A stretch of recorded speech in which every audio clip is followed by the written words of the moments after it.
Pessoal, hoje, dia 11 de abril de 2024, estamos na nossa oitava aula, curso de Direito de Consistência. Estamos falando de imposto de importação. Na aula passada a gente estava nos aspectos constitucionais e hoje nós vamos falar dos aspectos internacionais. Na aula de hoje, a gente já aprendeu um monte de termos novos que vão servir para todos os outros impostos. Assim como esse estudo dos impostos não tem essa característica de que vai pegando uma certa base para os vão ser repetidos depois. Tá? Como é que a gente faz o estudo dos aspectos infraconstitucionais? Basicamente estudando duas leis. Não tem o direito tributário, ou seja, a norma constitucional que a gente já estudou, inclusive já falamos dela, artigo 146 da Constituição. Cabe a lei complementar trazer normas gerais sobre o fato gerador, os contribuintes e a base de cálculo dos impostos previstos na Constituição. Então, todos os impostos que vamos estudar teriam que ter uma lei complementar disciplinando qual é o fato gerador dele, a federal, disciplinando qual é o fato gerador, quais são os contribuintes e qual é a base de cálculo. Tá? Na verdade, todos os impostos têm menos de TVA. TVA ainda não tem essa lei, mas os outros todos têm. Nós vamos estudar.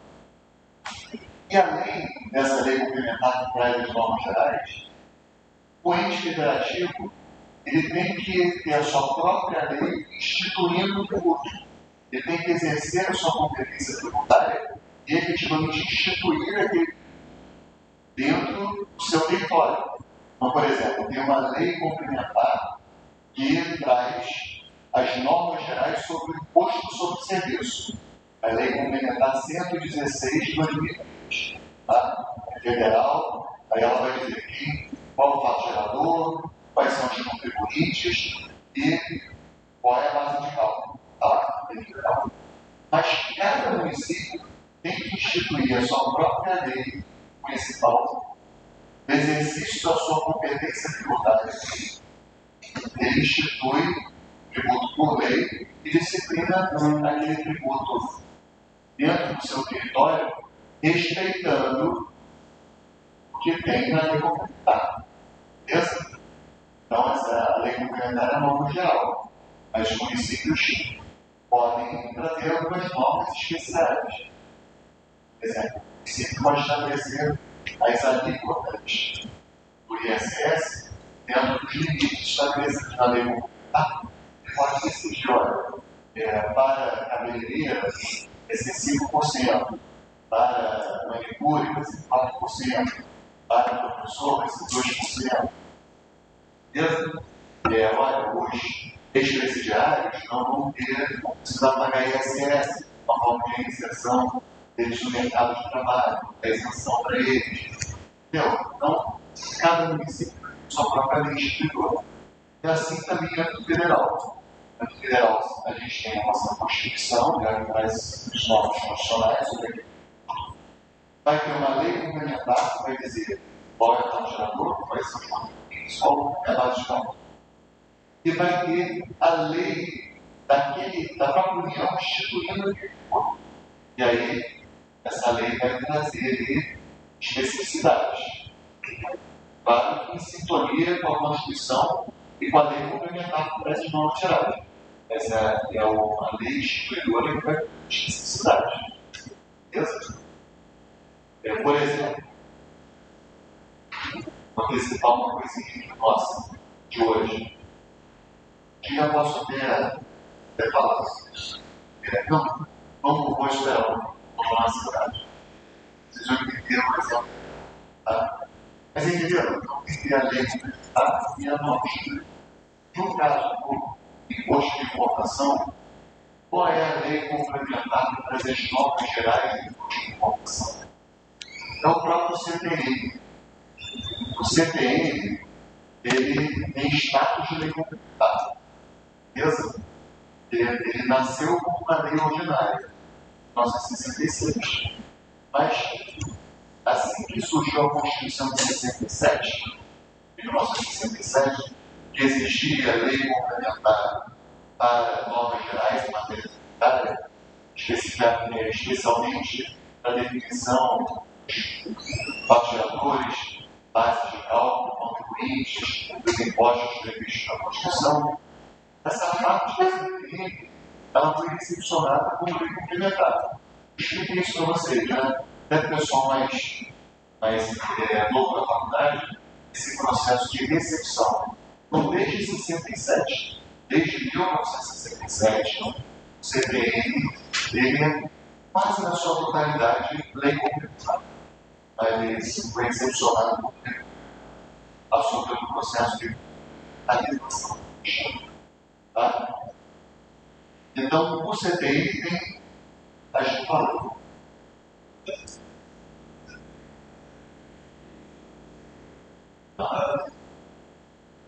Só a lei, só em relação à lei. A lei que for materialmente compatível com a nova Constituição, ela é recepcionada. Ainda que a forma dessa lei seja incompatível. Mas aí a forma da lei é transformada. Por exemplo, a lei CPM era a lei ordinária. Mas materialmente era compatível com a lei com a Constituição de 67. Recepcionada. Era materialmente compatível, só que a forma dele, que era a lei ordinária, na verdade, ele foi recepcionado com o Estado de Direito. Passa por uma legislação. Jurisprudência não é constitucional. Artigo 7. Então, pessoal, seguinte. O CPI, então, traz as normas gerais sobre exportação. A gente vai ver esses artigos agora. Mas tem diploma normativo que é da época do regime militar ainda, institui o imposto de importação. É o decreto-lei número 37 e 66. Decreto-lei 37 e 66. Na época dos militares, grande parte da legislação só foi aprovada por decreto de lei, porque o Congresso estava muito prejudicado. Né? Ele teve que funcionou. E como eles achavam, os militares, que muita coisa podia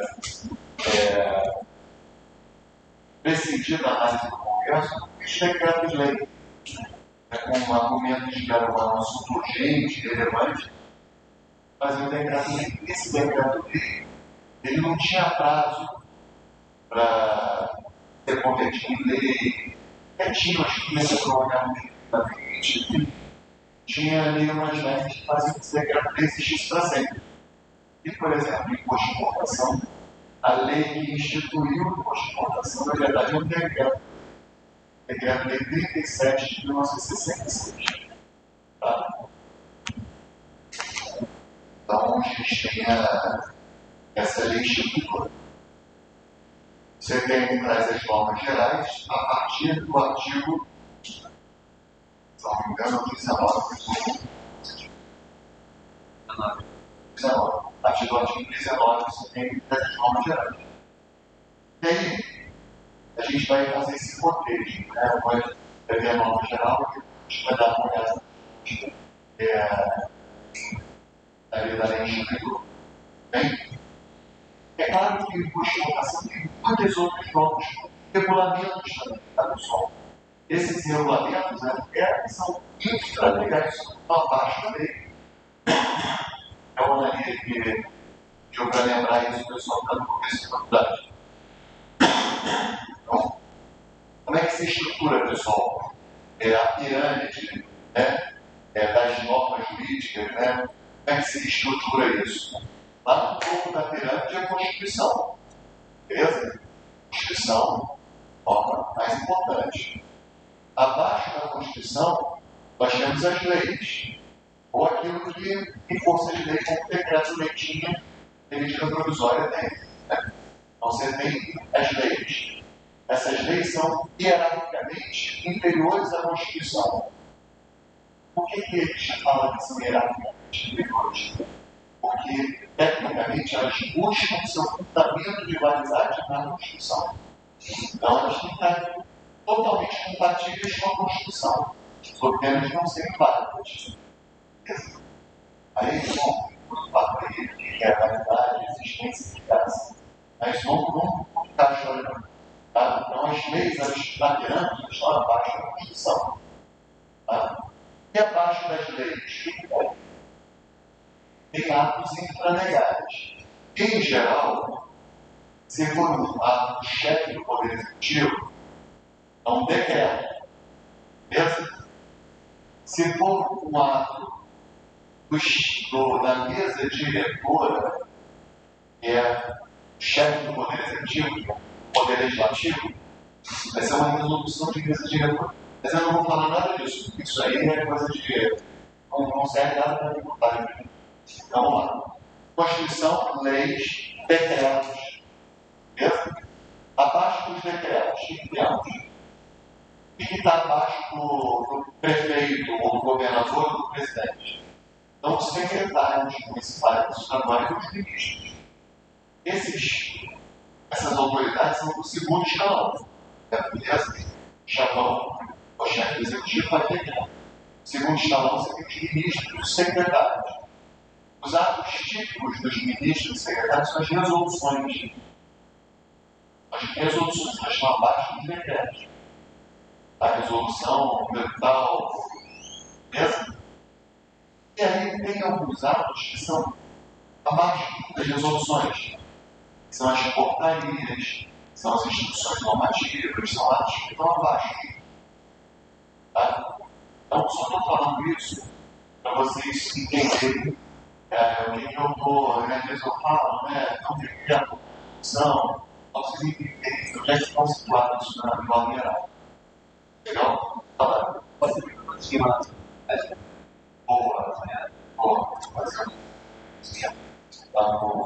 Chamo de pirâmide de Kelsen. Tudo bem? Bom. Então, vamos lá pela lei. Só um comentário antes da aula passada que eu falei. Então, só uma curiosidade. O imposto de importação, na sua origem, era um imposto fiscal. Na época da colônia, era um imposto que visava a arrecadação. Era um dos impostos mais importantes para a arrecadação da coroa portuguesa. Então, eles cobravam pela importação de bens, aqueles produtos da Inglaterra, dos portos aqui. Então, a importação ela é geral. A importação é importante para a arrecadação. Ela só vai se tornando preponderantemente extrafiscal mais ou menos na segunda metade do século XX. Ela vai mudando o perfil de ser arrecadatório para induzir um comportamento. Beleza? O imposto de importação é super importante para fins arrecadatórios. Tá? Aqui mais ou menos da década de 50 do século passado, a segunda metade do século XX. Tá? E aí a gente, quando esse decreto-lei que a gente vai estudar, certo? Já foi feito com imposto de importação já mais de caráter fiscal. Bem? Bom. Então vamos começar pelo CPI, artigo 19.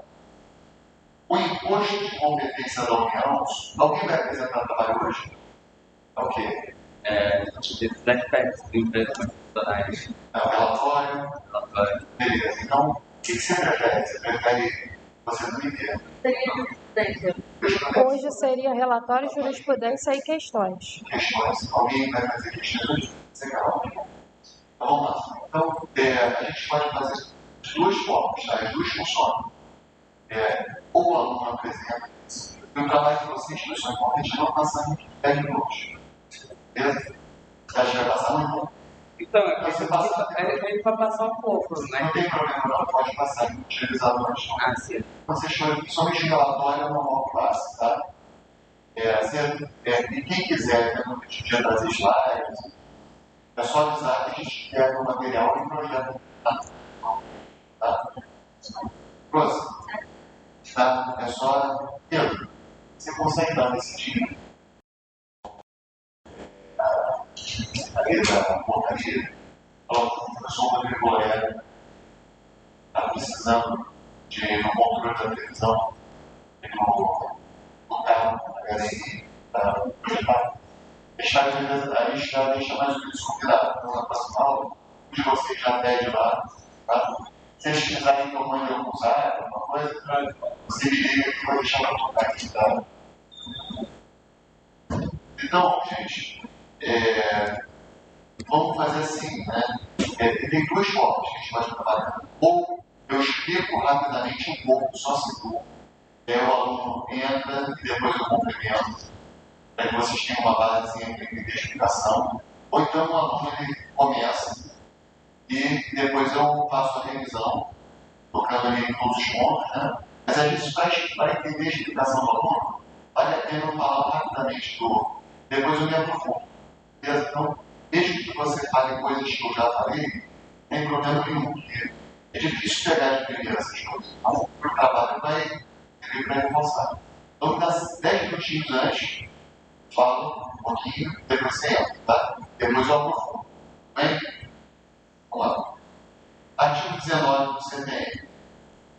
O imposto de competência da União sobre a importação de produtos estrangeiros tem como fato gerador a entrada destes no território nacional. Beleza? O imposto de competência da União sobre a importação, eu tive importação já, de produtos estrangeiros, tem como fato gerador a entrada destes no território nacional. Sendo como fato gerador do imposto de importação, a entrada de produtos estrangeiros no território nacional.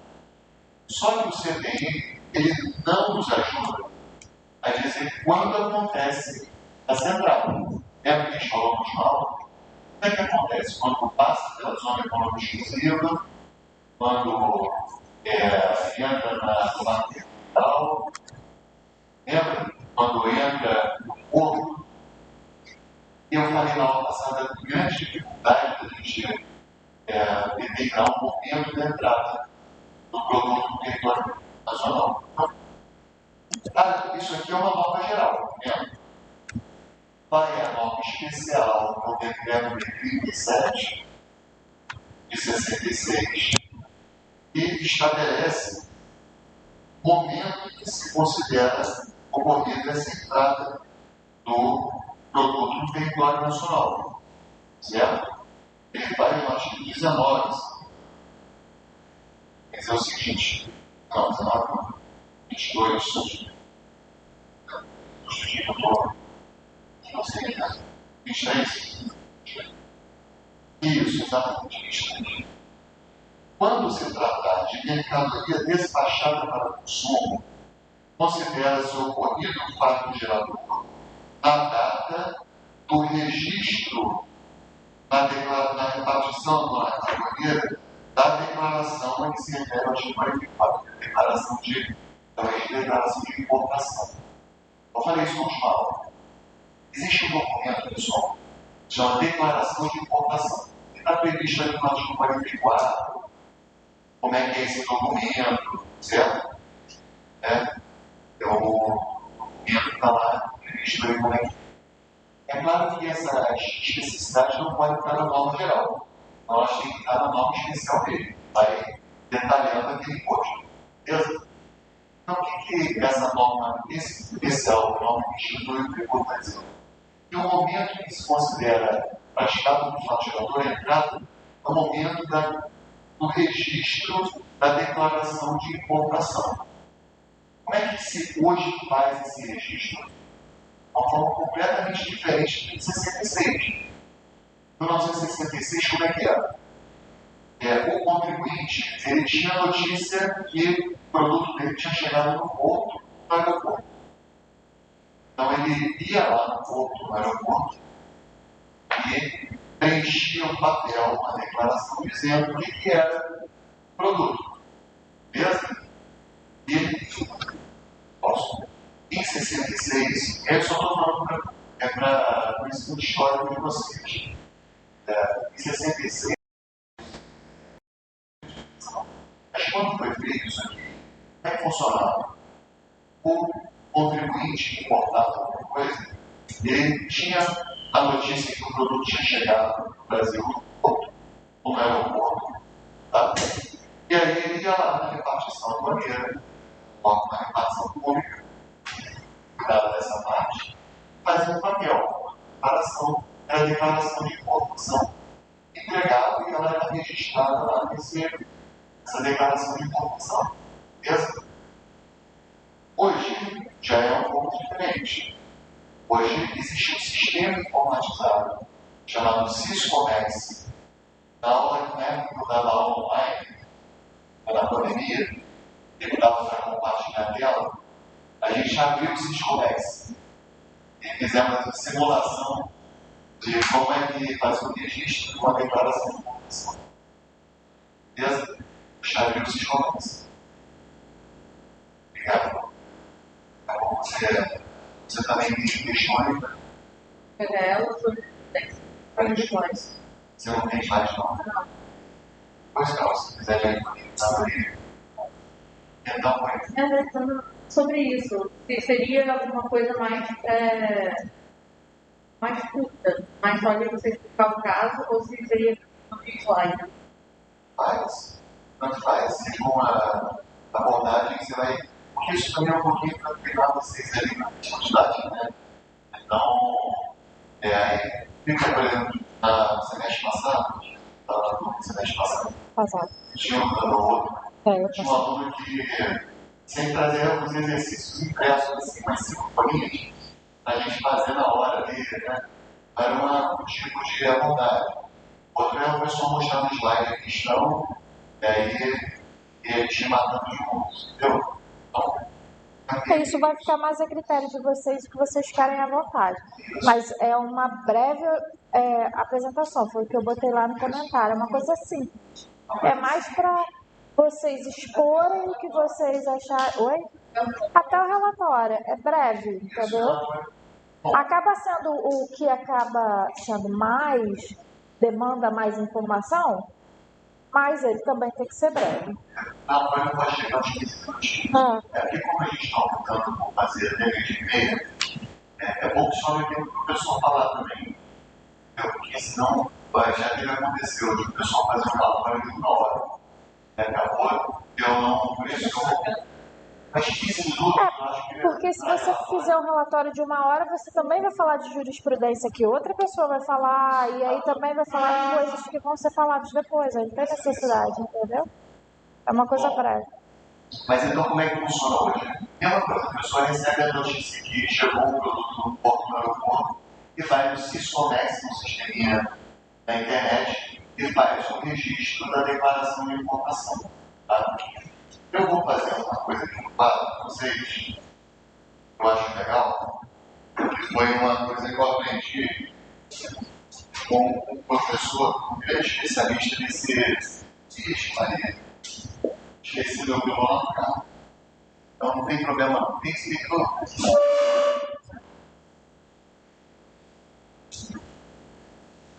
Acho que só uma.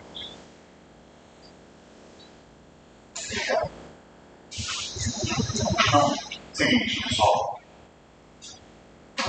Existe uma coisa nessa parte de importação e exportação, mas principalmente a importação é mais importante. Que chama de despacho aduaneiro. É um procedimento que a gente só vai ver para esse imposto. Beleza? Talvez um pouquinho para exportação, mas principalmente para importação. Uma coisa meio que não a gente não vê no imposto de renda, não vê nos outros todos. Uma coisa bem específica, tá? Chama de despacho aduaneiro. O despacho aduaneiro de importação é um procedimento que tem mais etapas. Então, a primeira etapa é a etapa de licenciamento. Licenciamento.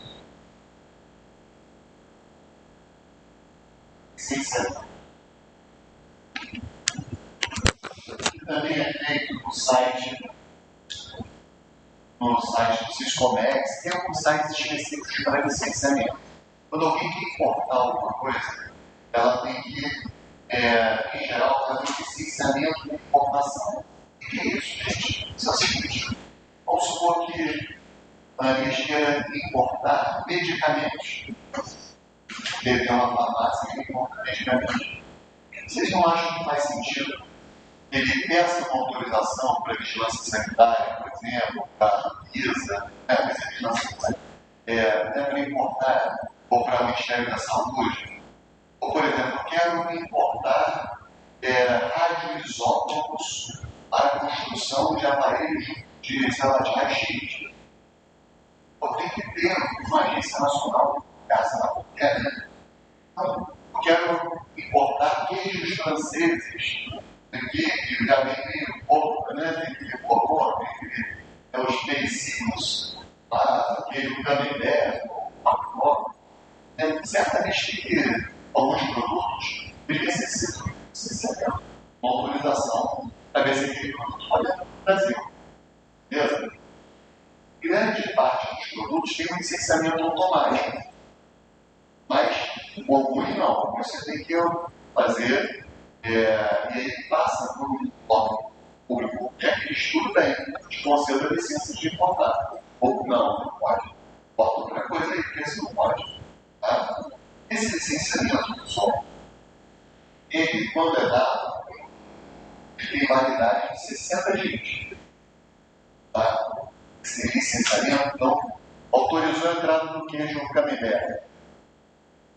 Bom, esse licenciamento tem, você pode, durante 60 dias, fazer a importação, que já está autorizado.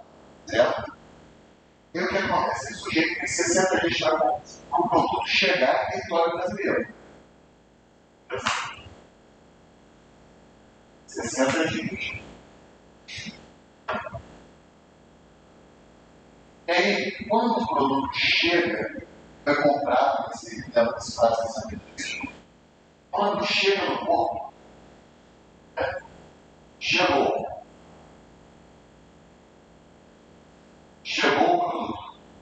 Ele está no porto ou no aeroporto. O produto pode vir em porto de avião, ou pode vir até de vias terrestres também, tá, pessoal?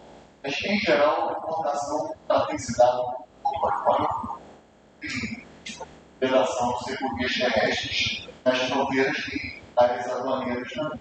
Mas quando chega o produto, e aí o sujeito tem a informação que chegou o produto, ele tem que fazer registro da declaração de importação, que é isso que eu acabei de falar, artigo 23, né?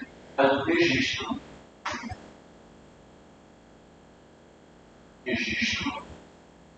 da declaração de importação. Fala no sistema Siscomex e fala: olha, chegou um produto aí, está na caixa tal, no navio tal, e corresponde a um lote de queijo francês, camembert, brie, vou levar para o meu estabelecimento.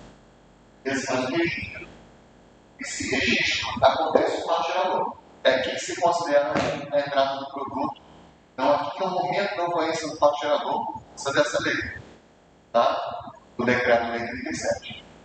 O que vai acontecer, gente? Vai acontecer uma outra etapa. É a etapa da chamada seleção parametrizada. Vocês não precisam decorar isso, não. Só aprendi isso em 2 anos da aula do professor Quentão. Mas eu acho que é legal aprender isso. Seleção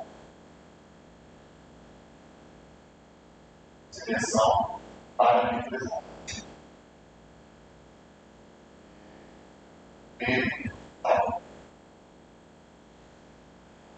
Isso aqui, galera.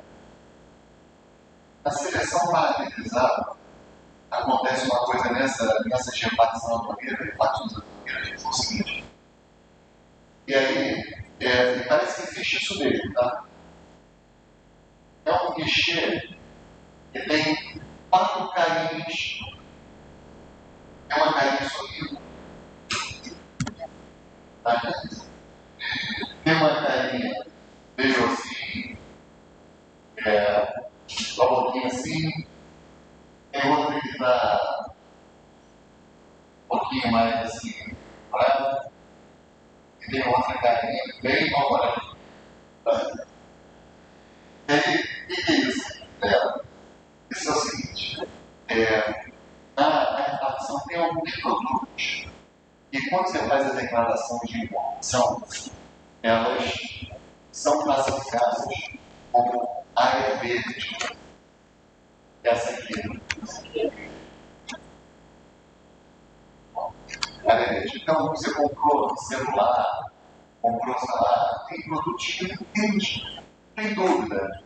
Eles vão passar por lá que precisam que o sujeito fiscal abra a caixa para ver o que é, porque é um negócio que é tão assim frequente, tão sem perigo para a sociedade, que ele, olha, você quer verde, olha só, nem você tem a caixa. Estou vendo aqui é celular mesmo, passa pelo meio para fiscalização sucessiva. Tem alguns produtos que são área amarela, essa aqui. Amarela. Estudo na seleção parametrizada. Não precisa decorar nada disso, só estou dizendo como é que funciona na prática. A área amarela é aquela que não se abre em caixa, mas se olha documentos. Peraí, deixa eu ver essa documentação. Pode ser que o celular esteja nessa, tá? Não sei. Ah, não, isso aqui, bom, o documento está dizendo que é isso, está certinho, a documentação está ok. Então a outra aqui, está lá, e faz essa fiscalização documental. A área vermelha, essa aqui, baixo, é quando é necessário abrir as caixas. Tá? Está importando erva de chimarrão. Ela tem chance de ser maconha. Não vai matar, beber, analisa, cheira. Não é chimarrão mesmo, porque deu um queijo. Pô, essa amostra aqui está queijo, não pode virar. Não pode entrar no Brasil, senão se deu um queijo. Não. Análise que abre. Aí está escrito assim, olha, confidencial. Confidencial, não abre hipótese nenhuma. Fiscal pode abrir. Se a área vermelha, tem poder. Fiscal pode muito, tá? Fiscal maneiro pode abrir dentro de fiscal. Tá? Ele não vai abrir à toa. Se ele for um produto que acha que é para abrir, ele vai abrir. Beleza? E na área a questão dos valores. Caso tem chance de o cara está tentando dar uma sonegação tributária, enfim. Beleza? Sério assim. Depois que o produto é liberado, olhou a caixa, está tudo certinho. Existe a última etapa. E a etapa final. É o desembaraço aduaneiro. Desembaraço. Aduaneiro. Beleza? É a última etapa. O que é o desembaraço aduaneiro? É quando o sujeito vai lá e pega a mercadoria, pega a caixa. Beleza? Esse é o desembaraço aduaneiro. Tudo bem? Tudo isso aqui, gente, todo esse procedimento sobre a complexo, ele tem um nome, o nome disso aí é despacho aduaneiro de informação. Despacho aduaneiro de informação. Todo esse procedimento, esses atos todos, são o despacho aduaneiro de informação. Beleza? Qual o interesse que eu tenho de mostrar isso para vocês? Qual o interesse? O interesse de dizer, né, que é um registro da declaração de informação, porque ela faz parte do despacho aduaneiro de informação, é uma etapa do despacho aduaneiro de informação. A gente vai ver um monte de gente dizendo que o fato gerador acontece no desembaraço aduaneiro. Isso gera uma certa dúvida. Mas, aí, voltando à literalidade da lei, o momento da ocorrência do fato gerador é aqui, o registro da declaração de intenção. É aqui que vai ter um momento que vai acabar sem determinar que estabelecer qual é a alíquota aplicada. É a alíquota vigente nesse momento. O imposto de importação muda muito de alíquota. Nesse momento, o sujeito fizer o registro da declaração de importação, que vai ser o momento que a mão vai ser aplicada. Tudo bem? Posso um pouquinho? Não. Posso ir. Segmento. A UF não conseguiu me dar um tempo, né? Vai parar. E esse é o apagador de si. Então, pessoal, é isso que é o desembaraço aduaneiro, né? Lá no final, despacho aduaneiro, registro da declaração de importação.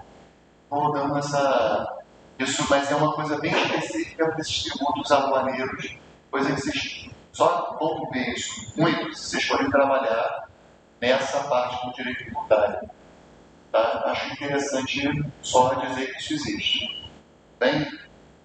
Bom, então já vimos que o momento da ocorrência do fato gerador, combinação do artigo 19 do CPM e 23 da Lei 37. Bem? Deixa eu falar só mais um pouquinho antes de dar a palavra para o Orlando. Então, voltando lá ao CPM, falta. Minha porte. Vou comprar aquelas orelhinhas assim, tá? Vamos lá. Artigo 20. Você vai explicar essa questão da lei específica? Vai. Então, olha só, pessoal. Eu vou dar a palavra para o Orlando. Ele vai começar a falar um pouquinho sobre esse aspecto funcionais e depois eu entro complementando aqui alguma coisa que eu vou contar. Beleza? Se você achar melhor vir falar de frente do correto, fique à vontade.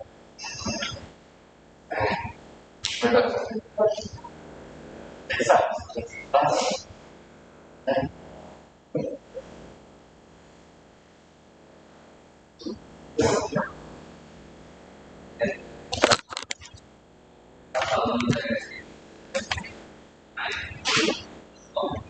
Aí, primeiro, acho que é importante designar quais são as leis, em geral, que são usadas, né, na apresentação do trabalho. Não vou ficar especificando até algumas questões de horários, né, mas você tem que fazer, com muita certeza, uma transcrição literal dos textos.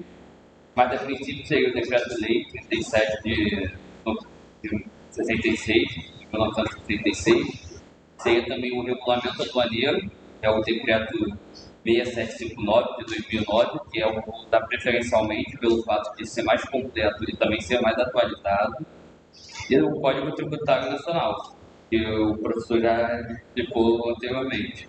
E todas essas referências, assim, eu já botei no mural do relatório escrito que podem acessar. Inclusive, nesse relatório tem as portarias, tem os atos normativos do Ministério da Fazenda, né, que dá uma especificidade sobre os limites também dos regimes, né, tributários, quer dizer, dos regimes aduaneiros, né. E, além disso, igualmente também tem as regulamentações de normas gerais internacionais, como o Acordo Geral de Tarifas de Comércio e a Tarifa Externa Comum do Mercosul. E antes disso, a gente tem que, dentro dessa questão da regra matriz de incidência tributária, que o fato gerador, né, como o professor bem falou, seria a entrada de mercadoria estrangeira em território nacional. Ou seja, aqui a gente trata do aspecto material, que seria a entrada de mercadoria estrangeira, e também a gente trataria do aspecto espacial do fato gerador, que seria o território nacional, essa abrangência. E dentro também do aspecto temporal do fato gerador, a gente tem, para efeito desse cálculo do imposto, o fato gerador se constituído na data do registro da declaração do imposto de importação de mercadorias submetidas a despacho para consumo, e também no dia do lançamento do correspondente crédito tributário.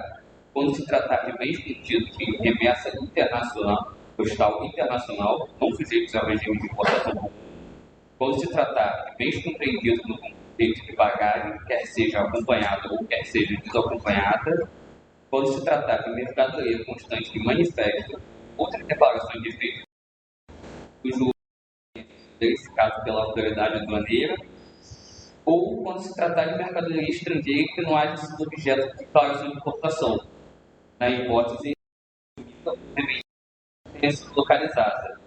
Além disso, também reputa-se constituído do fato gerador na data do vencimento do prazo de permanência da mercadoria ao alfandegado, se iniciado o respectivo despacho aduaneiro antes de aplicada a pena de perdimento da mercadoria, na hipótese em que já ultrapassou o prazo de permanência e início do alfandegado, sendo a mercadoria então considerada abandonada. E outro ponto que também pode ser considerado constituído do fato gerador é na data do registro da declaração de admissão temporária para a utilização econômica, que é o regime aduaneiro especial. E cada mercadoria conste como tendo sido importada e sua falta venha a ser apurada pela autoridade aduaneira, também será considerado um produto do fato gerador, salvo se for apurada a importação de granéis, ou soja, ou algum outro desses grãos, que pela natureza e as condições de manuseio e da descarga, elas estão sujeitas à quebra ou decréscimo da quantidade de peso. Além disso, também não constitui fato gerador a entrada em território aduaneiro de pescado capturado fora das águas territoriais do país, ou empresa localizada no seu território, desde que seja satisfeita as exigências que regulam a atividade pesqueira. E, além disso, em relação ao conceito de mercadoria estrangeira, para fins de incidência do imposto, a gente não considera mercadoria estrangeira aquela que, quando retorna, aquela mercadoria nacional ou nacionalizada, exportada e que retorne ao país, quando enviada de consignação e não vendida no prazo autorizado, ou que tenha sido devolvida por motivo de defeito técnico para o reparo da substituição, ou que tenha sido devolvida por motivo de modificações na sistemática de importação por parte do importador, país importador, por motivo de guerra ou de calamidade pública, ou por fatores alheios à vontade do exportador. E, além disso, também poderão ser considerados estrangeiros os equipamentos, máquinas, veículos, aparelhos, instrumentos, bem como as partes, as peças, acessórios e os componentes de fabricação nacional adquiridos no mercado interno pelas empresas nacionais de engenharia e exportados para a execução de obras contratadas no exterior, nessa hipótese de retornarem ao país. Além disso, aqui não se trata de uma questão de isenção, mas sim de não incidência do imposto de importação, que seria também a questão da mercadoria estrangeira, que corretamente descrito nos documentos de transporte chegam ao país por erro inequívoco ou comprovado de expedição, e que for redestinada ou devolvida para o exterior. Além disso, também não incide o imposto de importação sobre mercadoria estrangeira idêntica em igual quantidade de valor e que se destine à reposição de outra anteriormente importada que se tenha revelado após o desembaraço aduaneiro defeituosa ou imprestável para fim que se destinava, desde que observada a regulamentação editada pelo Ministério da Fazenda. Além disso, há outras... Olha quantas hipóteses interessantes, pessoal. Deixa só... tem bastante informação que ele está passando para a gente. Então, muita coisa interessante esse estudo que ele fez. Está de parabéns, relator. Olha quantas situações que não são consideradas de importação. Né? Vamos supor que o Brasil exportou bem para, sei lá, um avião para os Estados Unidos. Aí chegou lá, o avião ele não corresponde ao que eles estavam imaginando. Resolvem devolver. Bem, percebo que esse bem ele vem do exterior e vai entrar no Brasil, né? Novamente, vai voltar para o Brasil, está voltando. Tudo bem, um bem nacional que foi para o exterior, a gente falou disso na última aula. Mas ele está retornando em razão de uma situação lá qualquer que o negócio não se concretizou. Então não é que esteja havendo uma importação, entendeu? Ele está simplesmente voltando porque não foi aceita a exportação. Não é que o ônibus, a intenção foi importar um produto estrangeiro. Outra coisa aí, poxa, o queijo, por exemplo do queijo. Estou olhando lá para o Marcelo, e não sei porquê, eu achei que você deve gostar de um queijinho aí, eu gosto. Então, aí eu e o Marcelo importamos o queijo. Chegou aqui, está tudo estragado. Aí a empresa lá francesa resolveu mandar um outro lote de queijo. É claro que não vai pagar outro imposto de importação se a primeira carga não foi aceita no desembaraço aduaneiro.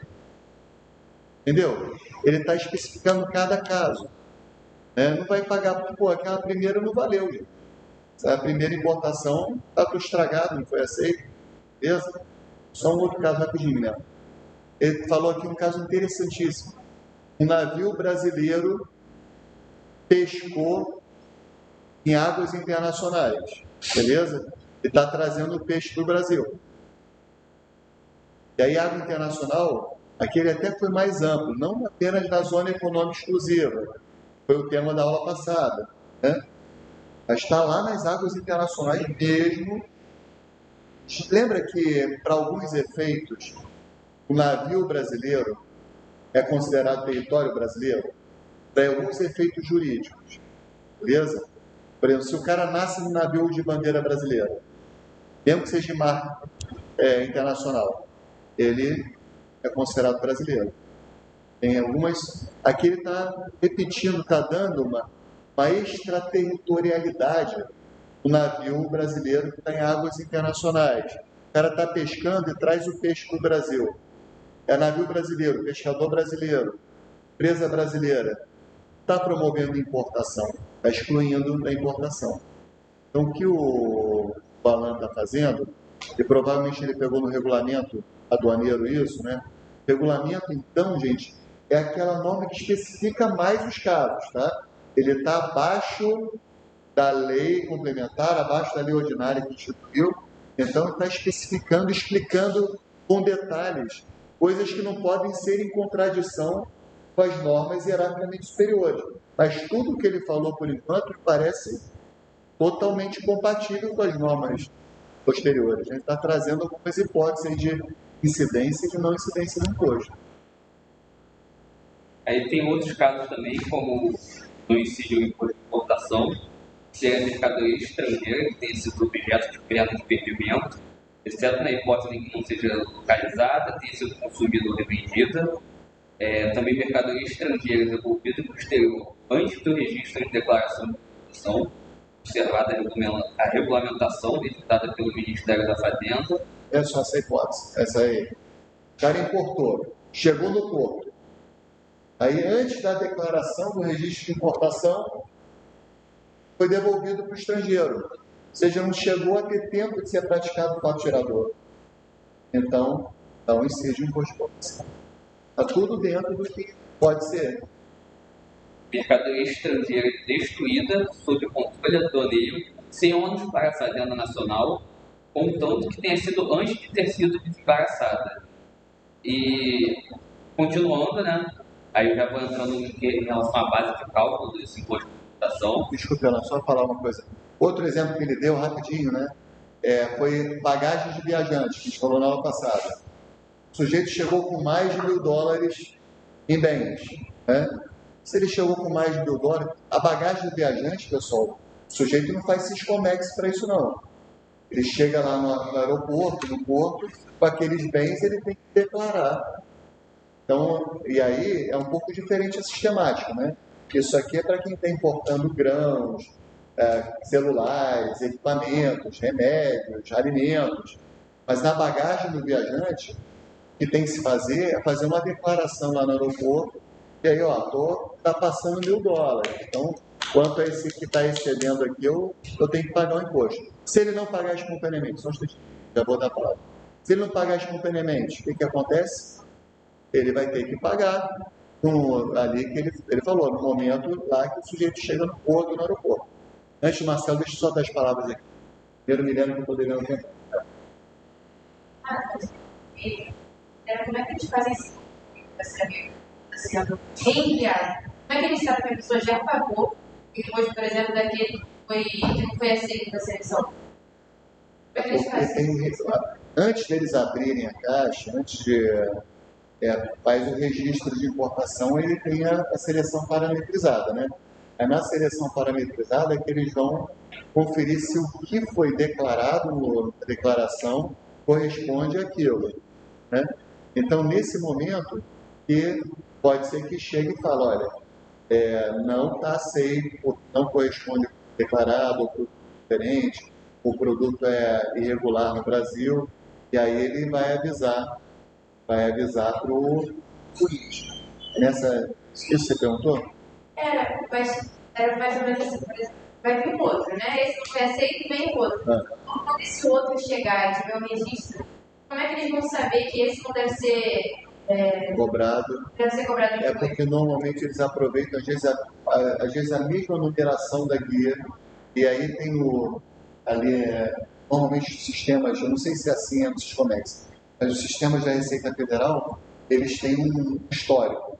Aí vai dizer, olha, o lote anterior foi rejeitado, passou. Então, eles têm como saber, na prática, tranquilamente. Tá? Marcelo. Estão na mercadoria destruída. Acabou de falar. Aí o saldo vai cobrar 6 anos de desembaraço do primeiro. Isso. Aí surgiu a dúvida. O apelador já houve. O que aconteceu? Aí, essa hipótese aí, eu não sei o que o legislador estava pensando exatamente. Houve regime da declaração. Aí, aqui no momento, eles estavam exportando cristais, de urânio da Itália. Aí chegou aqui a seleção parametrizada, aí pegou um fiscal, que nem eu, né? Aquele cara desastrado, né? Então, deixa eu ver aqui nessa caixa que derrubou, quebrou tudo. Houve a destruição do juiz. Esse momento. Né? A destruição aparentemente vai. E chegou no desembaraço. É o desembaraço quando libera. Se a caixa passou isso aqui, já está na mão do. Já está na mão do. Aí, cara, se ele quebrou. Entendeu?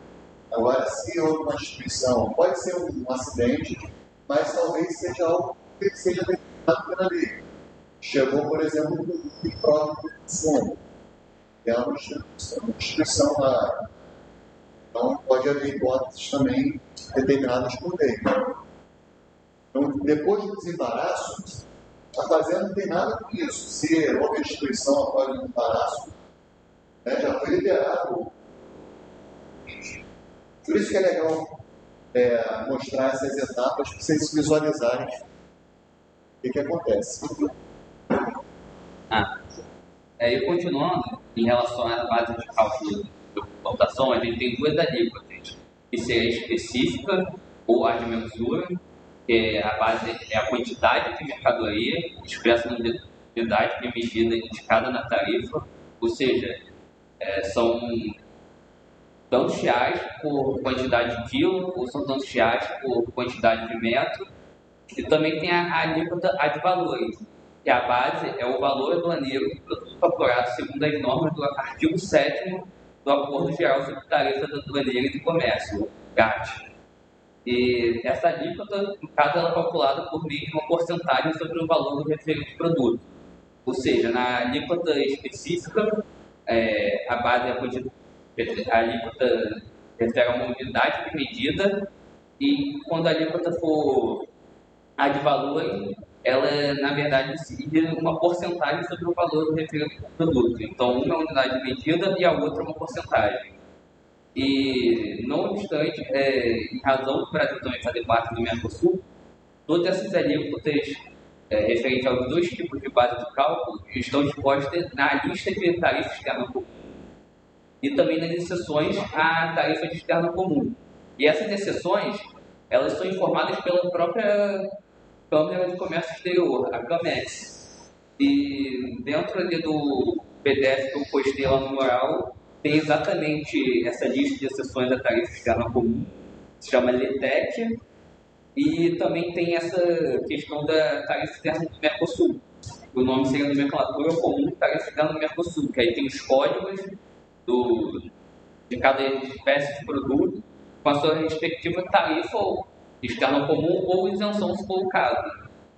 E nisso, continuando, já entrando até nessa questão que a gente está falando da bagagem, que existe também como uma forma de redução dessa carga tributária 4 regimes de tributação, que seriam o regime de tributação simplificada, regime de tributação especial, o regime de tributação unificada e o regime comum normal. Deixa eu dar uma palhinha, então, antes da gente passar para o regime de tributação, só para ficar bem claro essa parte de base de cálculo, tá? Isso também é uma coisa muito específica desses tributos aduaneiros.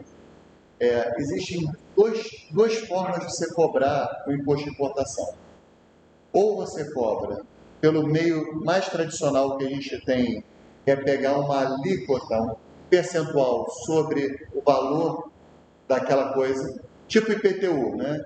Quanto é que vale o imóvel da pessoa? R$1 milhão. Qual é a alíquota? 1%. Então, você aplica 1% sobre R$1 milhão, vai dar R$10.000. Essa é a técnica ad valorem. Você pega o valor daquele bem e se aplica um percentual que é a alíquota.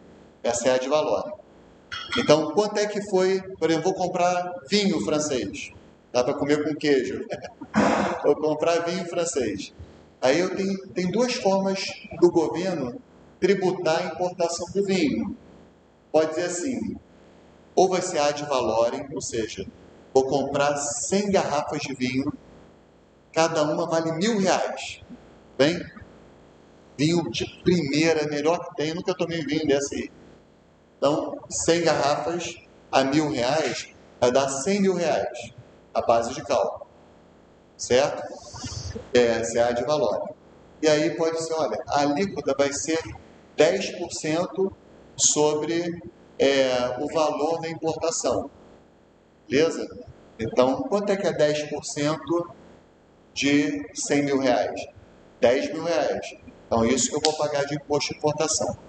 Essa é uma forma que é adotando a base de cálculo para alíquotas ad valorem. Tá? Só que tem uma outra forma, que é a tal da alíquota específica, que ele explicou aqui. Que você cobra não pelo valor da coisa, mas pela quantidade daquelas coisas. Então, por exemplo, se fosse a alíquota específica, no caso do vinho, você vê, o vinho francês é R$100 por garrafa. Então, não interessa qual foi o valor da operação. Se chegaram 100 garrafas, eu vou pagar R$100 por garrafa. Vou pagar R$10.000, é o mesmo valor. Tá? Só para vocês terem ideia, né? Poderia ser diferente o valor. Então, por exemplo, vou importar oxigênio. Quanto é que foi o contrato de importação do oxigênio? Foi de R$1 milhão. Então, vou pagar, se for ad valorem, percentual sobre 1 milhão. Mas pode ser que não seja ad valorem, pode ser alíquota específica. Aí o copo diz, paga R$8 aí por metro cúbico de oxigênio importado. Quantos metros cúbicos foram? Foram tantos. R$8 vezes tanto. Né? Paga R$4 por tonelada de soja importada. Entendeu? Quando a coisa tem a ver com a quantidade, é alíquota específica. Quando a base de cálculo é a quantidade das coisas, né? E essa outra é a ad valorem. Tá? Essa é a diferença. Tá? Isso é muito para tributo aduaneiro, importação e exportação. Uma questão importante sobre o ad valorem. O CTN, ele estabelece que a base de cálculo, nesse caso do ad valorem, vai ser o valor normal que aquele bem tem em CNTP, condições normais de temperatura e pressão. Beleza? Qual o valor desse bem que ele normalmente alcança numa situação normal de venda de bens? É tanto? Então, mas eu consegui uma pechincha, esse vinho, na verdade, ele é muito mais caro que R$1.000. Ele custa R$2.000 cada garrafa. Mas eu consegui comprar por R$1.000. Se ele custa R$2.000, talvez a base de cálculo, segundo você tem, deveria ser R$2.000 por garrafa. Você comprou 100 garrafas, então a base de cálculo normal é de 200 mil reais essa conta. Se você se deu bem com reais cada garrafa, parabéns. Mas para efeitos tributários vão considerar o tempo. Existe uma diferença entre valor normal e valor real. Valor normal é o preço que aquele bem tem em suas normais de livre comércio.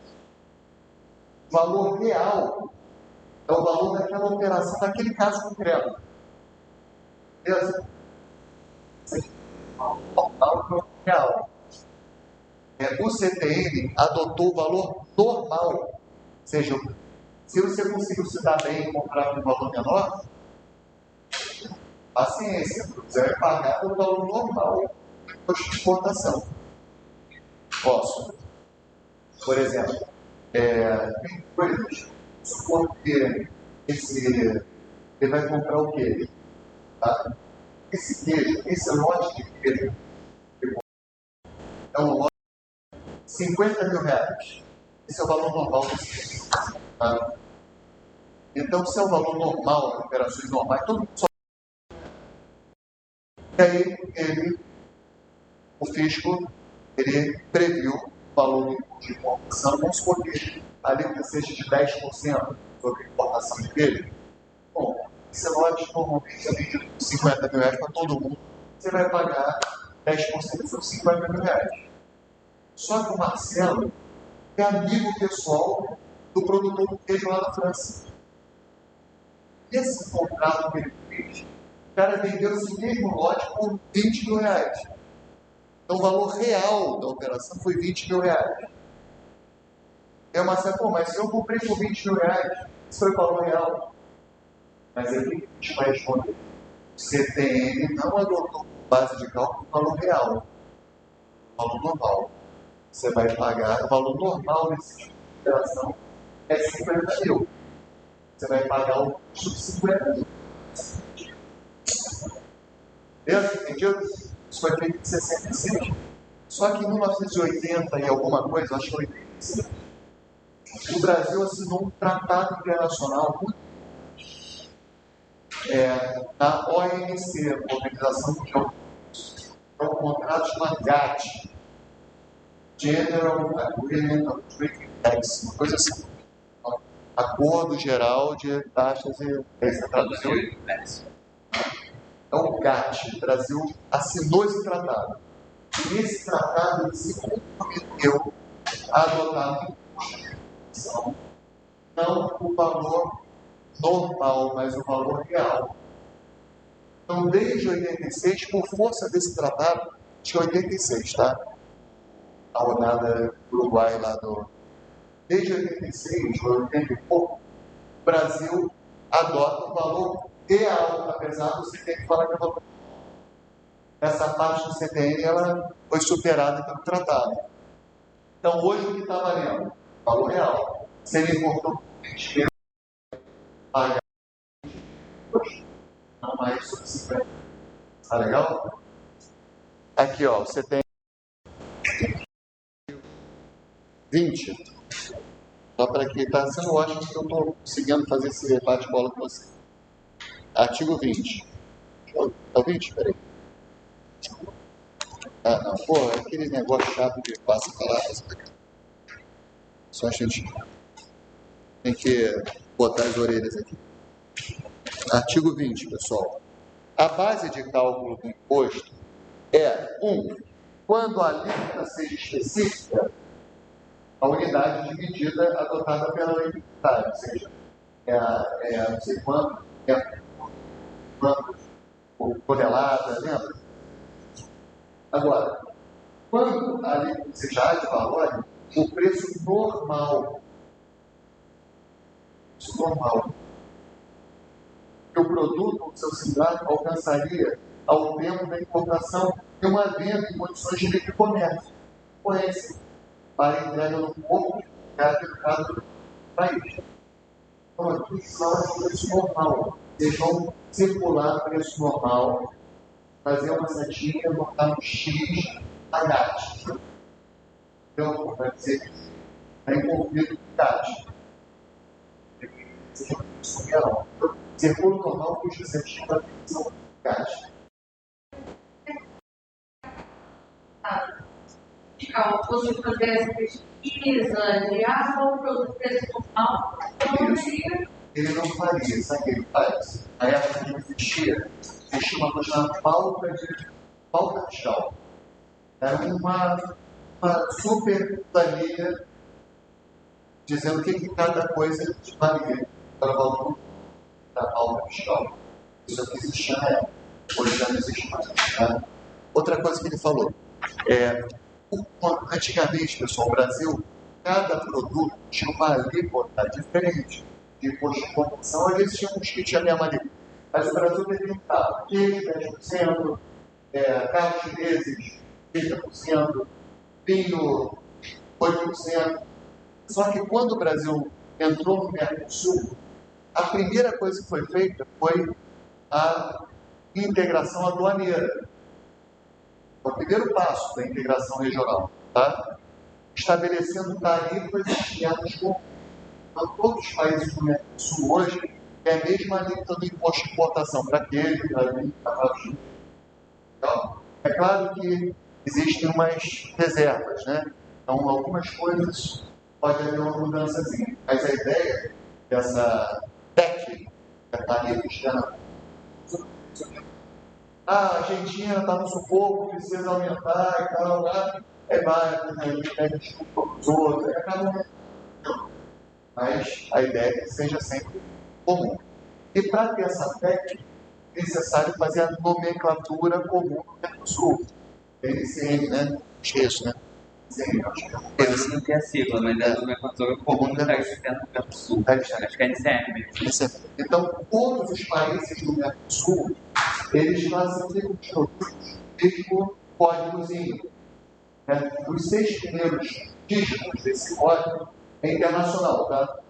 E tudo tem nessa lista. Qualquer bem que se possa falar, cavalo reprodutor, cavalo humano, cavalo alejado, cavalo não sei tudo tem na lista. Tudo tem na lista. E aí, são os 6 primeiros, são gerais. Os 2 seguintes, partes do número, são adotados pelo país do Mercosul, adota esse código, tá legal? Quando Dom Pedro II importar as nuvens lá no Egito, né? Então, estava no museu, pegou fogo aí, não sei se era uma pena, né? Era um museu lá. Quando ele diz, todo mundo está ensinando isso. Houve muita dúvida em que item enquadrar na lista então vigente, para ver qual era a língua de imposto. Então, e aí dizem que ele pediu para enquadrar com carne seca. Aí, isso é uma coisa que se põe. Eu falo, enquadrar com carne seca. É mais próximo ao mundo. Beleza? Tá. Vai, Carol, você tem estágio, tá? Se eu tiver algum perrengue aí, pessoal, a gente tem problema de exportação, é tão parecido com importação, a gente pode invadir a aula que vem, se for necessário, tá? Mas é que essas coisas eu tenho que falar, não tem como deixar, tá, gente?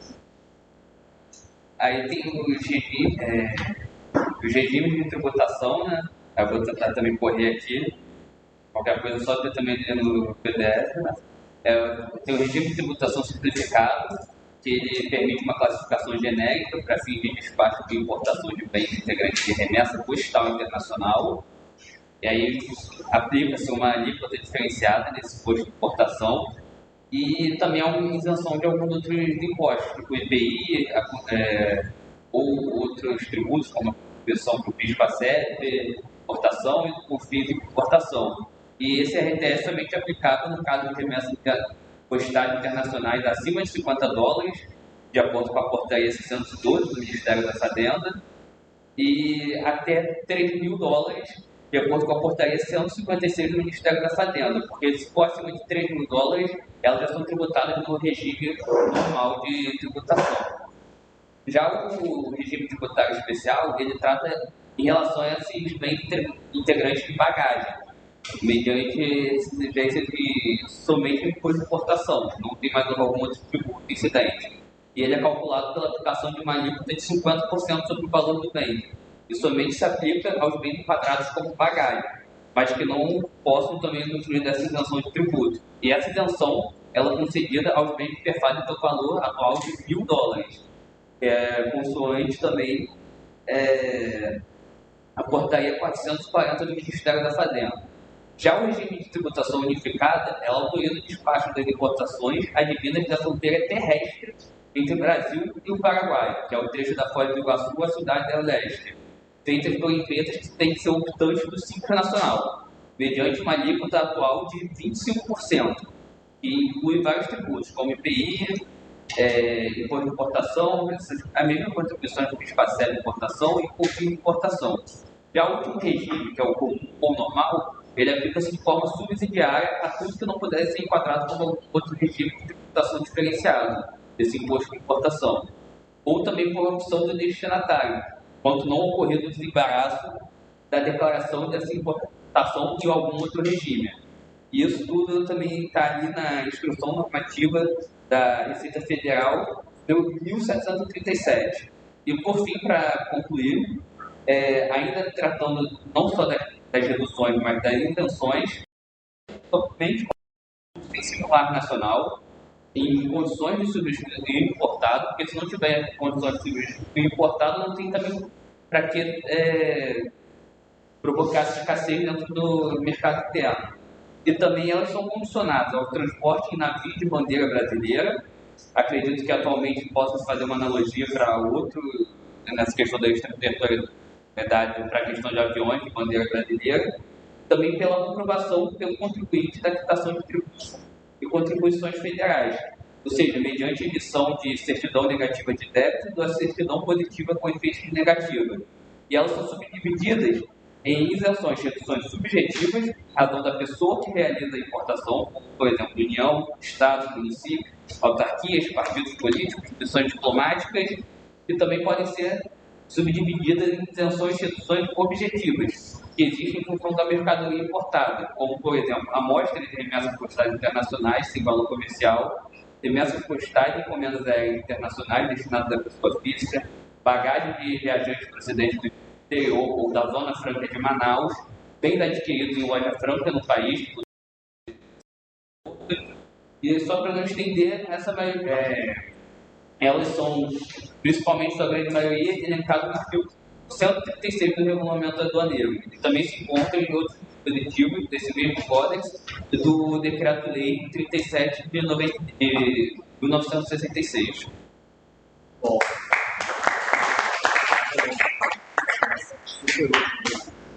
Excelente. Ela avançou então até para as hipóteses de isenção, né? As situações veio bem de free shop, Legal. Deixa eu só fechar para vocês verem, e ainda que a gente atrás de passar a que vem, talvez tenha visto um pouco de tempo. Então, olha, sempre fazer só 19 já não, né? Tirando, tá? Lembra que a lei complementar tem que trazer fato gerador, base de cálculo e contribuinte. É isso que você tem para se preocupar. Beleza? Fato gerador já não vai entrar no estrangeiro e vai passar. Sendo o seguinte, oficialmente é produto estrangeiro. Produto é um termo maior que mercadoria. Legal? Então, mercadoria é aquele produto comercializado comerciante. Comerciante é aquela pessoa que pratica atos de comércio com autoridade. Quando eu falo em imposto de importação, eu estou não apenas mercadoria, mas produtos de um conceito mais amplo. Ou seja, se eu comprar alguma coisa de alguém que não seja comerciante, estou comprando um produto.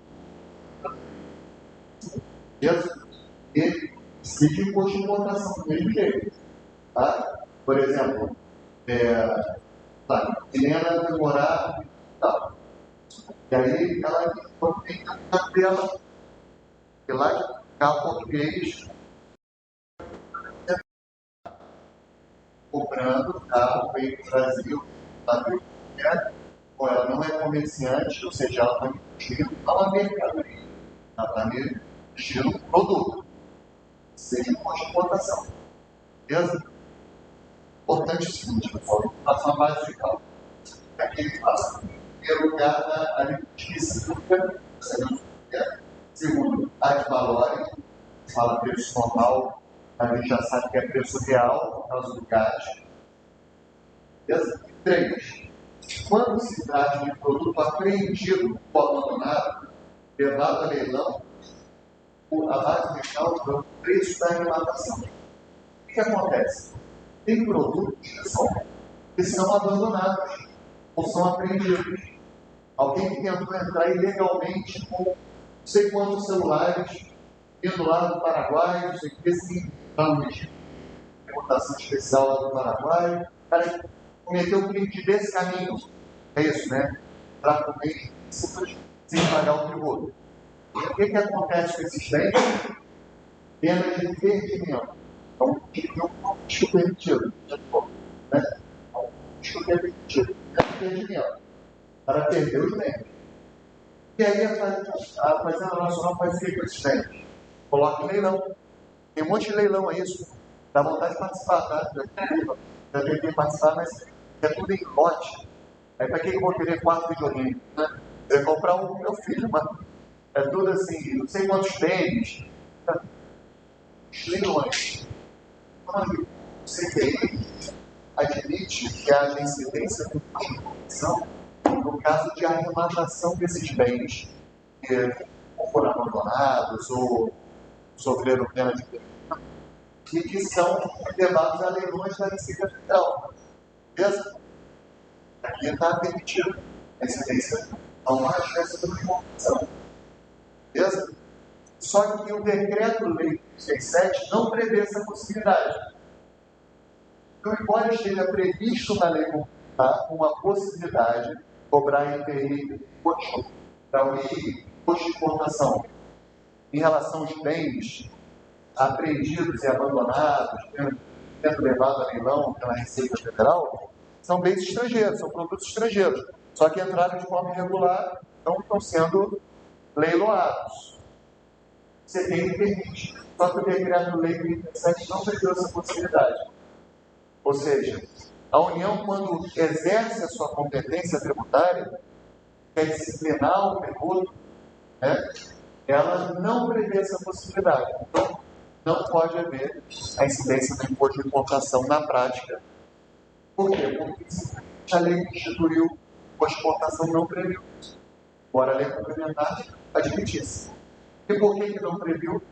Provavelmente para estimular os leilões, para reduzir o preço dos leilões e tornar mais atrativo.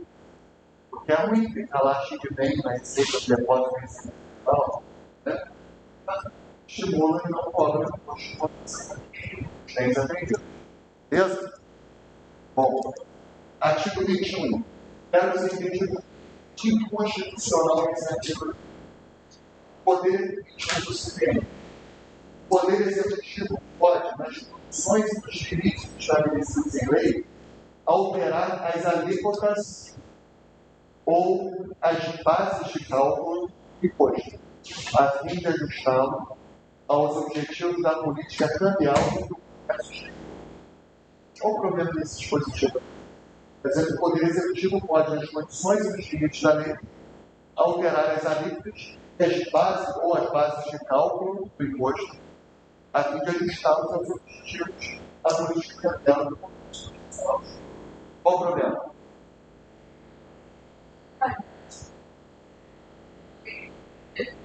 A política está certa. Eu já bati palma. E a importante é que a gente não. Isso aí. A mitigação do princípio da legalidade da Constituição é só para a alíquota. Não é da base de cálculo. Não é essa parte que fala de base de cálculo, não. Isso é a Constituição. É materialmente incompatível. Beleza? Esse dispositivo só está valendo na parte que permite a alteração das alíquotas. Mas a base de cálculo, dentro dos princípios da legalidade, a mitigação do princípio da legalidade, Só em relação a livro, não mais. Beleza? Finalmente, pessoal, posso fazer novas questões? Já começa com experiências. Se eles têm, e conclusão. Está no. Bom, então, ativo e 2. Contribuinte imposto é 1. O importador ou quem alheia a ele parar. O decreto-lei vai parar o importador com cliente. Pode ver na próxima aula quem são. E 2. O arrematante de produtos ou abandonados. Então, aquele que arremata nesses leilões da Receita seria o contribuinte. Só que a gente sabe que está sendo cobrado no decreto-lei 7. Está vendo? A função da lei complementar é só essa.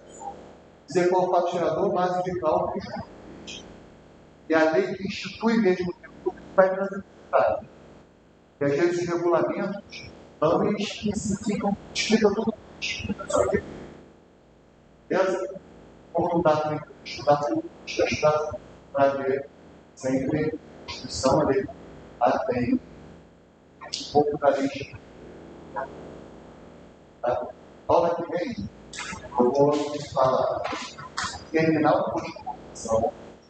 Ponto de exportação está tirado de muito bom. Mas e a gente faz os trabalhos todos que estão pendentes. Beleza? Fala, Matheus. Vamos fazer uma. Estava com você, não estava? Você puxa hoje, então, olha, chamada. Pode ser. Só falar.